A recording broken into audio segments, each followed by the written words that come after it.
মুসলিম শরীফের 2648 নম্বর হাদিস। ক্বালা রাসূলুল্লাহ সাল্লাল্লাহু আলাইহি ওয়াসাল্লাম, আল্লাহ নবী বলেন, মান সামা রমাদান সুম্মা আতবাহু সিত্তাম মিন শাওয়াল, যেই ব্যক্তি রমজানের রোজা রাখলো এরপর শাওয়ালের 6টা রোজা রাখলো, কানা কাসিয়ামিদ দাহরি কুল্লি, ওই ব্যক্তি সারা বছর রোজা রাখার সওয়াব পাবে।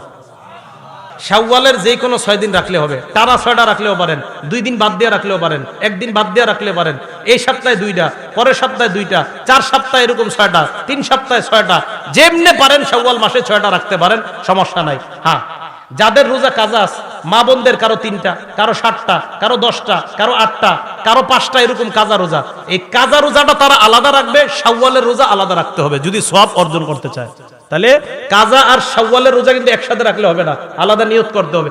কাজা আলাদা, শাওয়ালের রোজার ফজিলত আলাদা, একটা আরেকটার সাথে তাদাখুল হবে না, একটা আরেকটার অন্তর্ভুক্ত হবে না।